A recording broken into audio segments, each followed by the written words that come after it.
বাৎসরিক পূজা অনুষ্ঠানে সবাই ইব্রাহিমরে ধরছে, ইব্রাহিম চল আমরা পূজা দিতে যাব। সাইয়েদনা ইব্রাহিম ফানাযারা নাযরাতান ফিন নুজুম, তাকালেন আকাশে আর বললেন ইন্নী সাকিম, আমি যেতে পারবো না, আমি অসুস্থ। আমি কি আসলে সুস্থ ছিলেন? তো অসুস্থ বললেন কেন? কারণ অসুস্থতা দুই ধরনের, একটা শারীরিক আর একটা। সাইয়েদনা ইব্রাহিম মানসিকভাবে প্রচন্ড বিপর্যস্ত ছিলেন, অসুস্থ ছিলেন। এর কারণ গোটা উম্মত মূর্তির পূজা করে, এই দৃশ্য দেখে কোন নবী মানসিকভাবে সুস্থ থাকতে পারে? উনি বললেন আমি অসুস্থ, তোমরা যাও। সবাই বলল ঠিক আছে আমরা যাই। ইব্রাহিম তুই আমাদের ঘরের মূর্তিগুলারে পাহারা দে। মূর্তি পাহারা দেওয়ার জন্য কারে পাওয়া গেছে?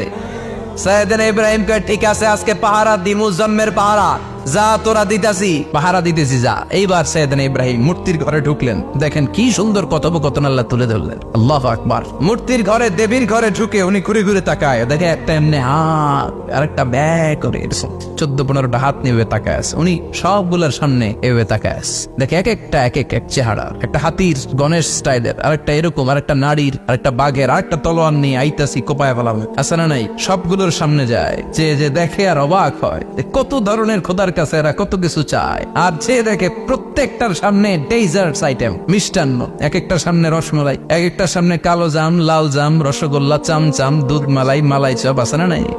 জিব্বায় পানি চলে আসছে নাকি? তো সাইয়েদনা ইব্রাহিম অবাক, কিরে এত মূর্তি, এত ডিজাইন, এত ভাবে এরা অঙ্গভঙ্গি করে আছে, এত খাবার দেয়া, খায় না কেন? সাইয়েদনা ইব্রাহিম ভাবলেন মনে হয় নাগাল পাই না, আমি একটু তুল্লা ধরি। উনি রসমলাইয়ের বাটিটা নিয়ে যেটা হা করে আছে ওইটার সামনে যায়, কয় খা। কি কয়? বানাই কইতেছি মনে হয়। ফারাগা ইলা আলিহাতিহিম, মূর্তিগুলোর কাছে গেলেন। ফাকালা আলা তাকুলুন, খাবি না? খাবি না দাঁড়া, আমি কিছু খা। কোরআন থেকে বলছে, ঠিক কি না?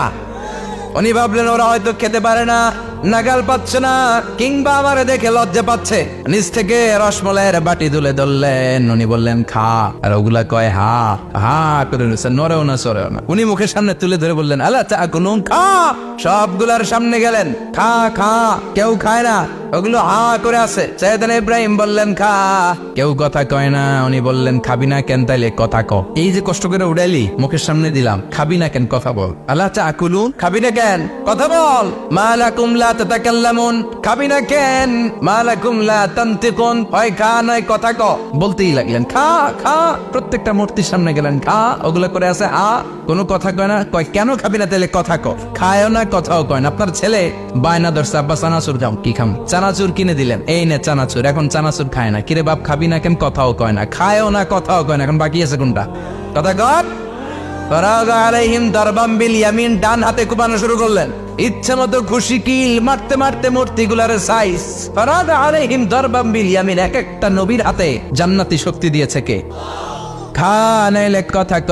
খায় না, কথাও কয় না, বাকি আছে মায়ের। মারতে শুরু করলেন, মারতে মারতে সব শেষ। তারপরে খুঁজে পেলেন একটা কুড়াল। কি পেলেন? কুড়াল দিয়ে মারতে আরো সুবিধা, খালি এটারে এভাবে মারে, ওইভাবে মারে। মারতে মারতে যতগুলো মূর্তি ছিল সবগুলো মেরে বড় মূর্তিটার গায়ে মারতে যাবে, in the mean time stop, কয় না এটারে মারুম না। ফাজআলাহুম জুদাদান, সবগুলারে টুকরা টুকরা, ইল্লা কাবীর আল্লাহুম, 12টা ছাড়া ওইটারে রেখে দিলেন। আর বুদ্ধি করে কুড়ালটারে বড়টার কান্দে ঝুলাইয়া দিলেন, বড় মূর্তিটার কাদের মধ্যে ঝুলাই দিলেন। ঘটনাটা সুন্দর হয়েছে না? এখন কেমন যেন মনে হয় এটা কুপাইয়া দাঁড়া রয়েছে বাবার বেটার মতো। বড় পূজার শেষ, পূজার দিনক্ষণ শেষ। বিকেল বেলা পূজা মণ্ডপ থেকে সব এসে দেখে সর্বনাশ।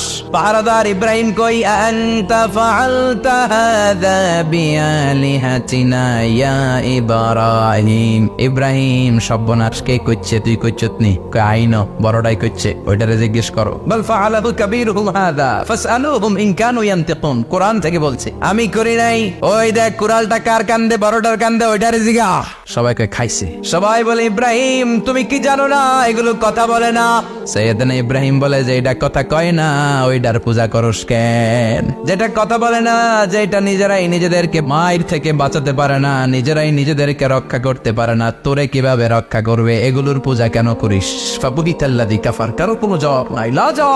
সবাইকে ইব্রাহিম তুই বড্ড বেড়ে গিয়েছিস, তোরে নমরুদের কাছে নেওয়া হবে, রশি দিয়ে পেঁচিয়ে নমরুদের কাছে নেওয়া হবে। নমরুদের নাম শুনছেন? শোনেন নাই বোধহয়, শোনেন নাই?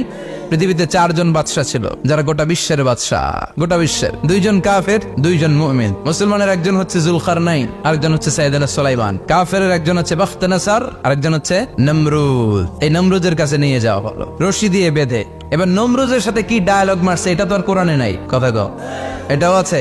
নমরুদ বলে ইব্রাহিম শুনলাম তুমি নাকি আমাদের খোদাগুলোরে মারছো, তুমি নাকি কোন আল্লাহরে